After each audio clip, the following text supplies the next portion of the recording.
কোরআনে যে সন্ত্রাসের আয়াত আছে সেটা এতদিন আপনারা নাস্তিক আর ইসলামের সমালোচকদের মুখ থেকেই শুনে এসেছেন, কিন্তু কখনো কি কোনো মুফতি মাওলানা বা ইসলামিক বক্তাকে কোরআনের সন্ত্রাসের আয়াতের অস্তিত্ব সম্পর্কে স্বীকার করতে শুনেছেন?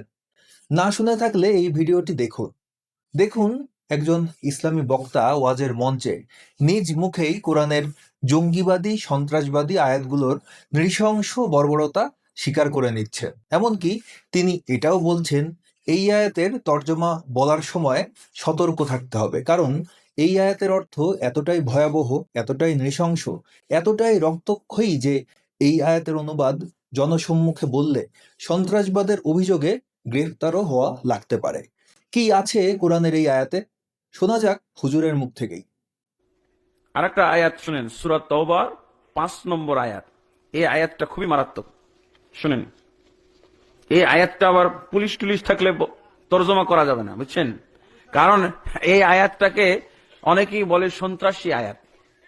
শুনলেন তো, বক্তা নিজেই স্বীকার করছেন আশেপাশে পুলিশ টুলিশ থাকলে এই আয়াতের অনুবাদ করা বিপজ্জনক। ভাবা যায়। চলুন শোনা যাক এরপর এই ওয়াজি আর কি কি বলেন। সন্ত্রাসী আয়াত দেখেন, তর্জমা করলে শব্দ দৌড় দিবেন। তর্জমা করব? এটা খালি তেলাওয়াত করা জায়েজ আছে, বাংলাদেশে এটা তেলাওয়াত করা জায়েজ আছে, কিন্তু তর্জমা করা চলবে না। তর্জমা করব? ভয় পাবেন না তো? আচ্ছা, আলহামদুলিল্লাহ। দেখা যাক সূরা তওবার কয় নম্বর আয়াত? 5 নম্বর আয়াত। এখানে শুনেন কি বলছেন। فإذا انسلخ الأشهر الحرم فاقتلوا المشركين। আল্লাহ তাবারক ওয়া তাআলা বলছেন, যখন হারাম মাসগুলো অতিবাহিত হয়ে যাবে। হারাম মাস চিনেন তো? কয়টা হারাম মাস? আরবিতে 12 মাসের মধ্যে 4টা হলো হারাম মাস। হারাম মানে সম্মানিত মাস। রজব, জুলকাদা, জুলহিজ্জা আর হলো মুহররম। আরবি প্রথম মাস হলো মুহররম, এটা হলো হারাম মাস। এরপরে হলো রজব, 2টা হারাম মাস। এরপরে জুলকাদা, জুলহিজ্জা, এই 4টা হলো হারাম মাস। আল্লাহ কি বলছেন রাসূল সাল্লাল্লাহু আলাইহি ওয়াসাল্লামের উপরে সূরা তওবা নাজিল করে 5 নম্বর আয়াতে কি নির্দেশ দিচ্ছেন শুনেন। হারাম মাসগুলো অতিবাহিত হয়ে গেলে ফাকতুলুল মুশরিকিন, আপনি আপনার মুমিন বাহিনী, মুমিন সম্প্রদায়কে অর্ডার দিয়ে দেন, তাদেরকে আদেশ দিয়ে দেন, তাদেরকে দায়িত্ব দিয়ে দেন। কি দায়িত্ব? ফাকতুলুল মুশরিকিন, মুশরিকদেরকে হত্যা করো যেখানেই পাও। ভাবা যায় কতটা ভয়ঙ্কর, কতটা হিংস্র। হ্যাঁ, এইসবই বলা আছে মহাপবিত্র আল কোরআনে। এই হুজুর সত্যবাদী আর সাহসী, এ কারণে সত্য কথাগুলো এভাবে সবার সামনে সোজাসুজি বলে দিচ্ছেন। কিন্তু আহমদুল্লাহ বা আজহারির মতো ধর্ম ব্যবসায়ীদেরকে কখনোই এরকম সত্য বলতে শুনবেন না। তারা কি এসব আয়াতের অনুবাদ জানে না? তাফসীর জানে না? জানে ঠিকই, কিন্তু এভাবে সত্য বললে তো তাদের ব্যবসা আর জনপ্রিয়তা কোনোটাই থাকবে না। মুশরিকদেরকে হত্যা করো যেখানেই পাও। যেখানে পাও বলতে কোন কোন জায়গা বাদ আর কোন কোন কোন কোন জায়গা বাদ না বলেন তো? যেখানেই পাও। আল্লাহ কি বলছেন? যেখানেই পাও মুশরিকদেরকে হত্যা করো। বাংলাদেশে পাও, ইন্ডিয়ায় পাও, মায়ানমারে পাও, আমেরিকায় পাও, ইউরোপে পাও, তাই না? জঙ্গলে পাও, সাগরে পাও, যেখানে পাও বলতে কোন জায়গা বাদ আল্লাহ বলছেন নাকি? মারাত্মক কথা না? হ্যাঁ, মুশরিকদেরকে হত্যা করো যেখানেই পাও। তারপরে দেখেন কি বলছেন। বুঝলেন তো কোন বই মানুষকে সন্ত্রাসী বানায়? হুজুর কিন্তু স্পষ্টভাবে বলেই দিয়েছেন এই আয়াতে আল্লাহ যেখানেই পাও সেখানে উল্লেখ করেছেন। এবার বুঝেছেন সারা বিশ্বে ইসলামিক জঙ্গিরা কেন এত মানুষ হত্যা করছে, কেন ইসলামিক সন্ত্রাসীরা দীপু দাসকে হত্যা করেছে, কেন ইসলামিক জঙ্গিরা ইউরোপ, আমেরিকা, অস্ট্রেলিয়া সহ সারা বিশ্বেই নিরীহ মানুষদের উপর নৃশংসভাবে হত্যাযজ্ঞ চালাচ্ছে। উত্তর কিন্তু হুজুর নিজেই বলে দিয়েছেন। আরেকবার শুনুন। মুশরিকদেরকে হত্যা করো যেখানেই পাও। যেখানে পাও বলতে কোন কোন জায়গা বাদ আর কোন কোন কোন কোন জায়গা বাদ না বলেন তো? যেখানেই পাও। আল্লাহ কি বলছেন? যেখানেই পাও মুশরিকদেরকে হত্যা করো। বাংলাদেশে পাও, ইন্ডিয়ায় পাও, মায়ানমারে পাও, আমেরিকায় পাও, ইউরোপে পাও, তাই না? জঙ্গলে পাও, সাগরে পাও, যেখানে পাও বলতে কোন জায়গা বাদ আল্লাহ বলছেন নাকি? মারাত্মক কথা না? হ্যাঁ, মুশরিকদেরকে হত্যা করো যেখানেই পাও। তারপরে দেখেন কি বলছেন। আপনাদের দেশের কোরআনও আছে, এখানে কোরআন আছে কোন? ও, হাইসু ওয়াজাদতুমুহুম, যেখানেই পাও। তারপরে আরো কি বলছেন? হত্যার আগে আরো তো কিছু কাজ, হত্যার আগে কিছু কাজ করতে হবে না? ওই লোকটাকে তো আপনার গ্রেফতার করতে হবে, বন্দী করতে হবে। এই জন্য আল্লাহ এটাও বলছেন, খুজুহুম, তাদেরকে পাকড়াও করো, তাদেরকে গ্রেফতার করো। খুজুহুম ওয়াহসুরুহুম, তাদেরকে অবরোধ করো, অবরুদ্ধ করো, ঘেরাও করো চতুর্দিক থেকে। তারপরে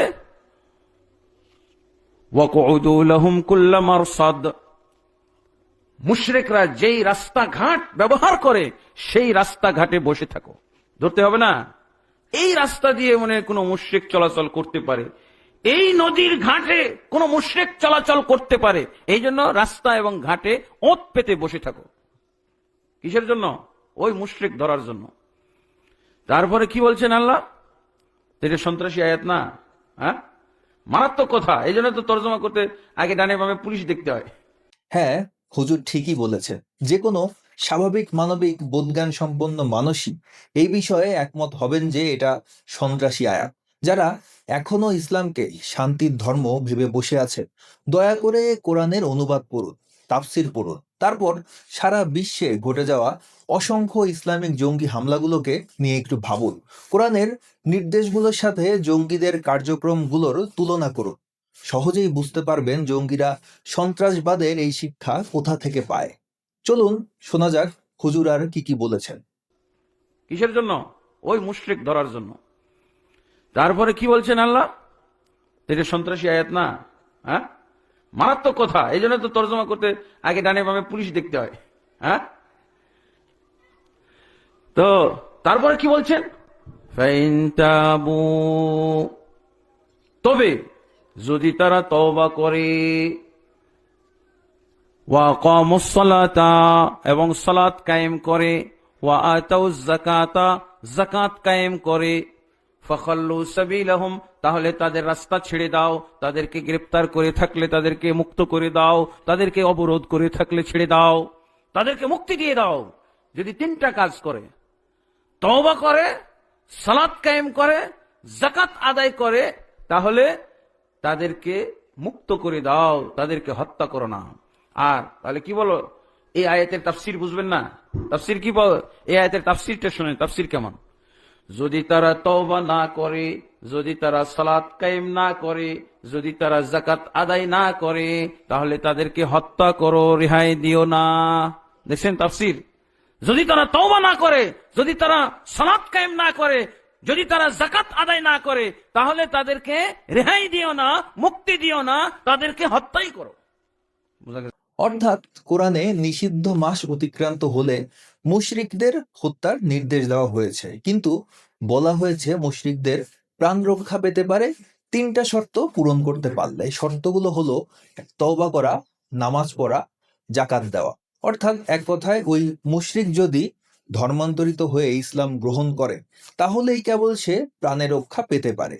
আচ্ছা বলুন তো, পৃথিবীর আর কোন ধর্মে এমন বর্বর নিয়ম নীতি আছে? ধর্মান্তরিত না হলে তাকে হত্যা করে ফেলতে হবে? একটা ধর্মের মানুষ বাদে আর কোন ধর্মের মানুষ এমন অসভ্য নিয়ম কানুনে বিশ্বাস করে? পৃথিবীতে এরকম নিষ্ঠুর নির্মম নিয়ম আর কোন ধর্মে আছে? যদি তারা তওবা না করে, যদি তারা সালাত কায়েম না করে, যদি তারা যাকাত আদায় না করে, তাহলে তাদেরকে হত্যা করো, রেহাই দিও না। দেখছেন তাফসীর? যদি তারা তওবা না করে, যদি তারা সালাত কায়েম না করে, যদি তারা যাকাত আদায় না করে, তাহলে তাদেরকে রেহাই দিও না, মুক্তি দিও না, তাদেরকে হত্যাই করো। বুঝা গেছে? এটা কি কোরআনের নির্দেশ না? তাহলে কত বড় অপরাধী। তারপরে 11 নম্বর আয়াত, সূরা তওবার 11 নম্বর আয়াত শুনেন। কি ভয় লাগে নাকি এই আয়াত শুনলে? এরকম সন্ত্রাসী আয়াত আসলে এগুলোই জঙ্গিদের ধর্মীয় শিক্ষা। এই নির্দেশ সরাসরি আল্লাহর। সন্ত্রাসবাদের শিক্ষা তারা কোথা থেকে পায় বুঝলেন তো? এই হলো তথাকথিত শান্তির ধর্মের আদেশ। এই নির্মমতা, নিষ্ঠুরতা, সন্ত্রাসবাদ পৃথিবীর আর কোন ধর্মে পাবেন? অন্য কোনো কারণ নয়, শুধুমাত্র মুশরিক হওয়ার কারণে, শুধুমাত্র ধর্মীয় বিশ্বাস আলাদা হওয়ার কারণে যেই ধর্ম হত্যার নির্দেশ দেয় সেটা নাকি আবার শান্তির ধর্ম। আমার কথা হলো, এই আয়াতগুলোই তো আরবিতে প্রতিদিন সারা বিশ্বের মুসলমানরা লক্ষ লক্ষ বার তিলাওয়াত করছেন, কিন্তু তাদের একটি বড় অংশই জানেন না যে তারা কি বলছে। তারা জানেন না তারা যা বলছে সেটার অর্থ কি। আশ্চর্যের বিষয় হলো, এসব আয়াত নিয়ে আলেম সমাজও খুব একটা খোলাখুলি আলোচনা করেন না, কারণ তারাও ভালো করেই জানেন এই আয়াতগুলোর অর্থ, তাফসির এবং সংশ্লিষ্ট হাদিসগুলো গভীরভাবে বিশ্লেষণ করতে শুরু করলে মানুষের মনে স্বাভাবিকভাবেই প্রশ্ন ও সংশয় জন্ম নেবে। মানুষ তখন বুঝতে শুরু করবে ইসলামী জঙ্গিবাদের উৎস কোথায়। কোরআন নামক ধর্মীয় পুস্তকের ভেতরেই যে সহিংসতার বৈধতা আছে সেটা মানুষ বুঝে যাবে। সন্ত্রাসবাদের সঙ্গে ইসলামের সম্পর্ক কি সেটাও মানুষ বুঝতে শুরু করবে।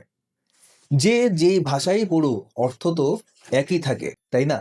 একটি বাক্য আরবিতে বললেও যে অর্থ দাঁড়ায়, বাংলায় বললেও তো তার আসল অর্থ এক। অর্থ তো আর পরিবর্তন হয়ে যাচ্ছে না। ইসলামপন্থীরা কোনো দিনই চান না যে সাধারণ মানুষ কোরআনের অর্থ জানুক, সহিহ হাদিস জানুক, কারণ সাধারণ মুসলমানরা যদি অর্থ সহ কোরআন হাদিস পড়া শুরু করে তাহলে তারা জানতে শুরু করবে কোরআন হাদিসে অসংখ্য অমানবিক, অবৈজ্ঞানিক, সহিংস বিষয়গুলো সম্পর্কে। তারা জানতে পারবে কোরআনের অসংখ্য বৈজ্ঞানিক, গাণিতিক, ব্যাকরণগত ভুল সম্পর্কে।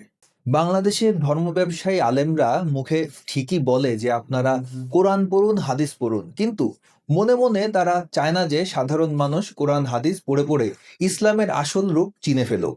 যেমন শুধুমাত্র সূরা আত-তাওবা যদি কেউ অর্থ সহ, তাফসীর সহ বুঝে পড়ে, আর সে যদি বিবেকবান ও মানবিক বোধসম্পন্ন ব্যক্তি হয়, তাহলেই সে হয়তো ইসলাম ত্যাগ করে ফেলতে পারে। এখন অনেক মুমিন ব্যক্তি কমেন্টে বলতে পারেন আপনাকে প্রেক্ষাপট জানতে হবে। অনেক ইসলামিস্ট দাবি করেন সূরা আত-তাওবা নাজিল হয়েছিল যুদ্ধের প্রেক্ষাপটে। আরিফ আজাদের প্যারাডক্সিক্যাল সাজিদ 2 বইটিতে এমন দাবি করা হয়েছে। সেখানে কোরআনের সূরা আত-তাওবার 5 নম্বর আয়াতকে উদ্দেশ্য করে বলা হয়েছে, এই আয়াত নাজিল হয়েছিল যুদ্ধের উত্তপ্ত সময়ে, যখন মুসলিম বাহিনী ও মুশরিক বাহিনী পরস্পর মুখোমুখি। কিন্তু আরিফ আজাদের এই দাবিটিও সম্পূর্ণ মিথ্যা। কোরআনের সন্ত্রাসবাদকে সুকৌশলে আড়াল করার জন্য এই নির্লজ্জ মিথ্যাচার। এই সূরা নাজিলের সময় কোনো যুদ্ধকালীন পরিস্থিতি ছিল না। এ বিষয় নিয়ে আরেকটি ভিডিওতে বিস্তারিত আলোচনা করব।